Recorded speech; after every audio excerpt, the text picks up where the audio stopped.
Hello बच्चों, welcome to Shanti coulomb. आज हम स्टार्ट करने जा रहे हैं MCQs according to syllabus to the point होंगे। तो सिलेबस का फर्स्ट पॉइंट है अपना जीव क्या है, व्हाट इज लिविंग। जो फर्स्ट चैप्टर है लिविंग ऑर्गेनिज्म, उसमें से पहला चैप्टर का पहला पॉइंट है व्हाट इज लिविंग। तो हम शुरुआत करते हैं। फर्स्ट क्वेश्चन, निम्न में से कौन सा मत केवल जीवित जीवों का अभिलाक्षणिक गुण है। ये 2011 में आया हुआ है। तो इसमें ऑप्शन ए पृथककारी उपापचयिक अभिक्रियाओं का स्वतंत्रता से संवर्धन। दूसरा है केवल अंदर की तरफ भार में वृद्धि। सी ऑप्शन है वातावरण व उनकी स्मृति में होने वाली घटनाओं का बोध। डी ऑप्शन है सतही या आंतरिक दोनों और पदार्थों के संग्रहण द्वारा भार में वृद्धि। तो इसका ऑप्शन सी राइट होगा, वातावरण है उनकी स्मृति में होने वाली घटनाओं का बोध। नेक्स्ट, सजीव जीवों का निर्जीव वस्तुओं में निरपवाद रूप में उनकी किस क्षमता के आधार पर अलग पहचाना जा सकता है। ये 2007 में आया हुआ क्वेश्चन है। ऑप्शन ए पर्यावरण के साथ पारस्परिक व प्रगतिशील विकास। सेकंड है जनन। सी ऑप्शन है वृद्धि व गति। डी ऑप्शन है स्पर्श के लिए संवेदनशील। यहाँ निरुपवाद रूप से पूछा गया है तो इसमें स्पर्श के लिए संवेदनशील ऑप्शन राइट होगा। डी ऑप्शन राइट होगा।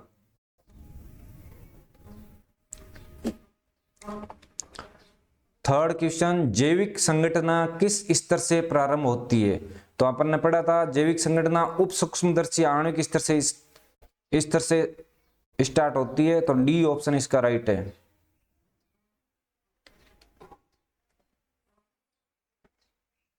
सेकंड टॉपिक आ गया जीव जगत में विविधता, डाइवर्सिटी इन लिविंग वर्ल्ड। ये आप अपना सिलेबस, नीट का सिलेबस निकाल के रखें और उसमें टिक करते जाएं। अपन अकॉर्डिंग टू सिलेबस चलेंगे, टू द पॉइंट। तो आम का कैरियोलस लीनियस द्वारा सर्वप्रथम व्यक्त किया गया सही लिखित वैज्ञानिक नाम का चयन कीजिए। तो आम का वैज्ञानिक नाम मैग्नीफेरा इंडिका है, ये तो अपन जानते हैं, लेकिन इसमें सही जो आईबीएनसी के अकॉर्डिंग कौन सा सही है, मैग्नीफेरा इंडिका। तो द्विपद में पहला पद वंश का होता है, उसमें कैपिटल लेटर, और सेकंड स्पीसीज का होता है उसमें स्मॉल लेटर। तो ये सही है, इस हिसाब से ये भी सही है। तो इन लिखा हुआ तो वैसे सारे सही है, इसमें कौन सा ज्यादा सही है। तो मैग्नीफेरा इंडिका और लीनियस, पीछे वैज्ञानिक का नाम लिखा हुआ जिसने इसकी स्पीसीज की वर्णन की, तो इसमें ऑप्शन सी सही होगा। नेक्स्ट क्वेश्चन, निम्न में से कौन सा कथन जैविक नामकरण आईसीबीएन के सर्वमान्य नियमों के विरुद्ध है। इनके नियमों के विरुद्ध कौन सा है। ऑप्शन ए जैविक नाम को जब हाथ से लिखते हैं तब दोनों शब्दों को अलग अलग रेखांकित करते हैं, ये विरुद्ध नहीं है, ये तो सही है। बी ऑप्शन प्रत्येक जाति का वंश संकेत पद और जाति संकेत पद होना चाहिए, ये भी सही है, विरुद्ध नहीं है। जैविक नाम या तो लैटिन भाषा में व्युत्पन्न होते हैं या इनका लैटिनीकरण होता है, ये भी सही है, विरुद्ध नहीं है। वंश और जाति संकेत पद की शुरुआत छोटे अक्षरों से होती है जब उन्हें लिखा जाता है, तो ये विरुद्ध है नियम के, क्योंकि आईसीबीएन का नियम क्या कहता है, वंश का नाम कैपिटल लेटर से शुरू होता है और जाति का स्मॉल लेटर से। तो ऑप्शन डी हमारा राइट होगा। सिक्स क्वेश्चन, निम्न दिए गए चार कथनों का अध्ययन कीजिए और उनमें से सही कथनों को चुनिए। तो कथन ए क्या है, जैव स्पीशीजों की परिभाषा अर्नेस्ट मेयर ने दी थी, तो ये सही है। सेकंड है प्रकाश काल का पौधों के जनन पर प्रभाव नहीं पड़ता है, तो ये गलत है, प्रकाश काल का पौधों के जनन पर प्रभाव पड़ता है। द्विनाम पद्धति HR वीटेकर ने दिया, नहीं, ये गलत है, ये गलत है। एक कोशिकीय जीवों में जनन और वृद्धि समानांतर होते हैं, ये सही है। क्योंकि एक कोशिकीय जीव दो में बटेगा तो उसकी वृद्धि और जनन दोनों समानांतर होंगे। तो इसमें ऑप्शन ए राइट होगा, ए और डी सही है। ये हो गया। नेक्स्ट क्वेश्चन 7, नामकरण कुछ सार्वभौमिक नियमों से संचालित है, निम्न में से कौन सा एक नामकरण के नियमों के विपरीत है? विपरीत पूछा गया है। जैविक नाम लैटिन भाषा में होते हैं और छपाई में तिरछा लिखते हैं, तो ये तो अनुकूल है भाई। जैविक नाम को जब हाथ से लिखते हैं तो शब्द रेखांकित होते हैं, ये भी अनुकूल है। जैविक नाम को किसी भी भाषा में लिख सकते हैं, ये विरुद्ध है, विपरीत है, ये विपरीत है। जैविक नाम में पहला अक्षर वंश और दूसरा जाति को दर्शाता है, ये भी सही है। तो ऑप्शन होगा सी राइट। 8th क्वेश्चन, ICBN का पूरा नाम क्या है? इस पूरा नाम होगा international code of botanical nomenclature. International code of botanical nomenclature, तो option C right. 9th question, जैव वर्गीकरण पद्धति का उद्देश्य है जीवों का वर्गीकरण स्थूल आकारिकीय लक्षणों पर आधारित हो। बी ऑप्शन है जीवों के विभिन्न टैक्सोनों का परिसीमन करना एवं उनके परस्पर संबंध स्थापित करना। सी ऑप्शन है जीवों का वर्गीकरण करना जो कि उनके विकासीय इतिहास पर आधारित हो तथा सभी अध्ययन क्षेत्रों में विभिन्न प्रचालों की सकलता पर उनका जातिवर्त स्थापित करना। जीवों के उनके कोशिकीय विज्ञान लक्षणों के आधार पर पहचानना और उन्हें व्यवस्थित करना। तो इसका ऑप्शन सी राइट होगा।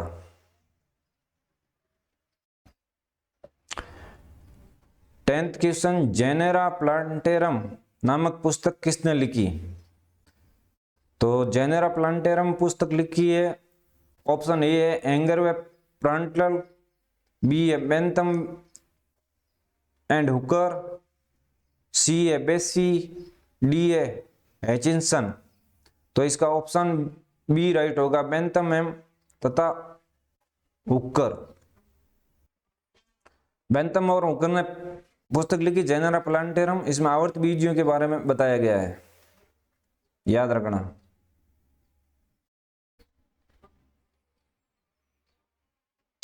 क्वेश्चन 11, लीनियस को किसके लिए क्रेडिट मिला है? द्विनाम पद्धति, बायोजेनेसिस के सिद्धांत, माइक्रोस्कोप के आविष्कार, रुधिर परिसंचरण की खोज।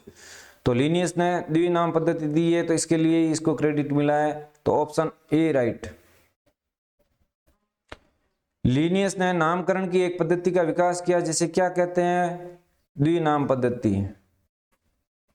वही ऊपर वाले क्वेश्चन है उसको घुमा फिरा के पूछा गया है। तो द्विनाम पद्धति लीनियस कैरोलस लीनियस द्वारा दी गई है, याद रखिए।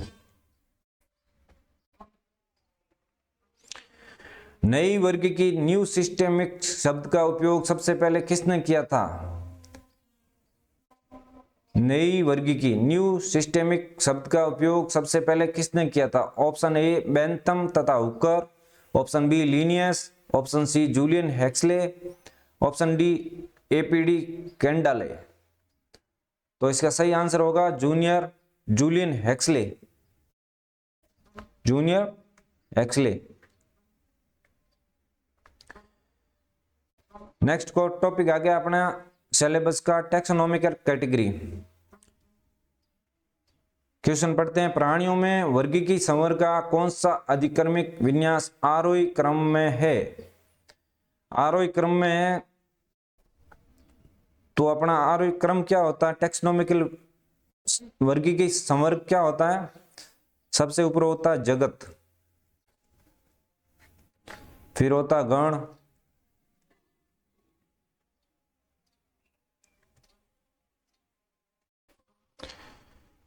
तो वर्गीकी संवर्ग क्या होता है? सबसे ऊपर होता है जगत, फिर होता संघ, फिर होता वर्ग, फिर होता गण, फिर होता कुल, फिर होता वंश, फिर होता है जाति। तो इस हिसाब से ये सही होना चाहिए।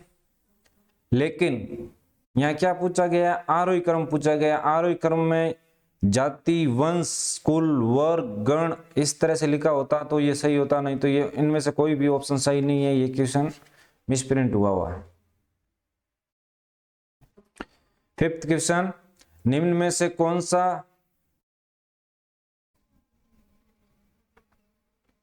कौन मिसुडी कुल में आता है?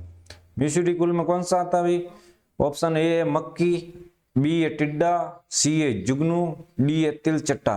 तो इसका ऑप्शन ए सही है, मक्खी। क्वेश्चन 16, घरेलू मक्खी के वर्गीकरण के लिए कॉलम ए और कॉलम बी में मिलान कीजिए तथा नीचे दिए गए कूट का प्रयोग कर सही विकल्पों को चुनिए। कॉलम ए कुल, बी है गण, वर्ग, संघ।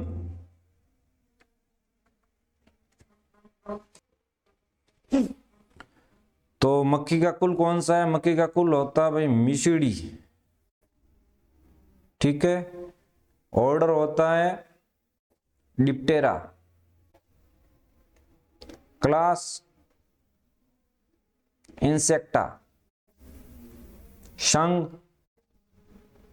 और तो प्रोडा संघ का है। तो इस हिसाब से कौन सा ऑप्शन सही हुआ? A option. नेक्स्ट क्वेश्चन, टमाटर और आलू के मध्य सामान्य विशेषताएं अधिकतम किस स्तर पर होती है? तो इसका होगा भाई कुल, दोनों का कुल एक ही है टमाटर और आलू का।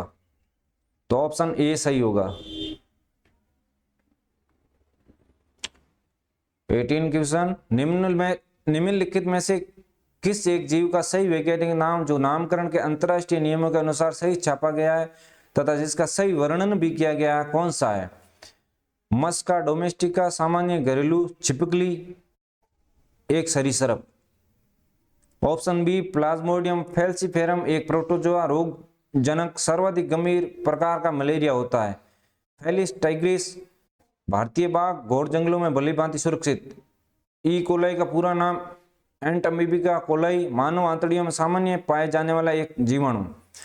तो ऑप्शन पहला मस्का डोमेस्टिका, घरेलू छिपकली नहीं होती है, मस्का डोमेस्टिका होती है जो घरेलू मक्खी होती है। तो ये ऑप्शन गलत। प्लाज्मोडियम फैल्सीफेरम एक प्रोटोजोआ है जो रोग सर्वाधिक गंभीर प्रकार का मलेरिया होता है, ये ऑप्शन सही है। फेलिस टाइग्रिस ने पैंथेरा टाइग्रिस होता है, तो ये भी गलत है। ई कोलाई का पूरा नाम एंट अमीबिका कोलाई है, नहीं, ई कोलाई का पूरा नाम इश्चरिया कोलाई होता है, इश्चरिया कोलाई, तो ये भी गलत। तो ऑप्शन बी राइट हो गया। नेक्स्ट क्वेश्चन, निम्नलिखित में से कौन सा एक प्राणी अपनी विशिष्ट नाम से दी गई वर्गीकरण श्रेणी से सही मिलाया गया है? बाघ टाइग्रिस जो एक स्पीसीज है, ऑप्शन ए। कटलफिश मोलस्का जो एक क्लास है। मानव प्राइमेटा जो एक फैमिली है। घरेलू मक्खी मस्का जो एक ऑर्डर है। तो इसका ऑप्शन ए सही होगा, बाघ टाइग्रिस। क्वेश्चन 20, स्पीसीज को किस रूप में माना जाता है? वर्गीकरण की वास्तविक आधारभूत इकाई, वर्गीकरण की निम्नतम इकाई, मानव मस्तिष्क की कृत्रिम परिकल्पना जिसे परिशुद्ध रूप से परिभाषित नहीं किया जा सकता। ऑप्शन डी वर्गीकरण विदों द्वारा अधिकल्पित वास्तविक वर्गीकरण इकाई। तो इसमें ऑप्शन ए सही होगा, वर्गीकरण की वास्तविक आधारभूत इकाई ही जाति होती है। ऑप्शन ए राइट। नेक्स्ट क्वेश्चन, निम्न में से कौन सा जीनस की तुलना में कम सामान्य लक्षण रखता है? कौन सा जीनस की तुलना में कम सामान्य लक्षण रखता है? तो इसमें ऑप्शन ए है जाति, बी है संघ, सी है वर्ग, डी है कुल। तो ऑप्शन ए राइट, जाति। टैक्सॉन किसकी इकाई है? टैक्सॉन ऑप्शन ए गण, बी वर्गीकी, सी जाति, डी जीनस। तो टैक्सॉन जो है वो वर्गीकी की इकाई है, ऑप्शन बी राइट। टैक्सोनॉमिक श्रेणी का क्रम है, टैक्सोनॉमिक श्रेणी का क्रम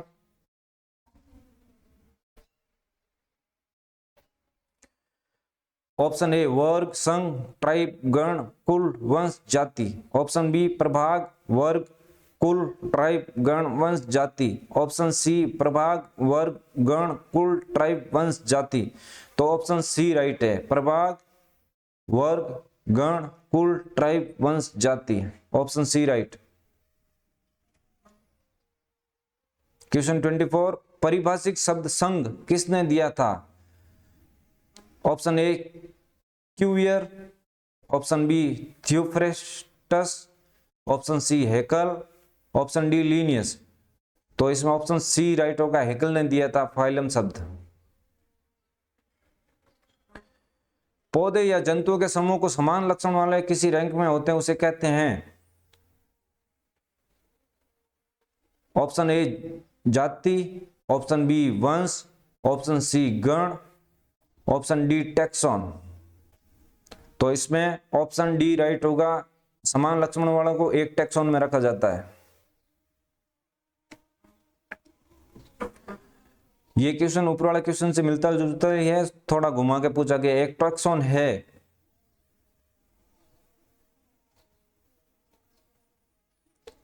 तो ऑप्शन ए संबंधित परिवार के समूह है, ऑप्शन बी संबंधित जाति के समूह है, ऑप्शन सी एक प्रकार के जीवित जीव, ऑप्शन डी किसी भी रैंक के टैक्सॉन के समूह। तो ऑप्शन डी राइट होगा, किसी भी रैंक के टैक्सॉन के समूह को टैक्सॉन कहा जाता है।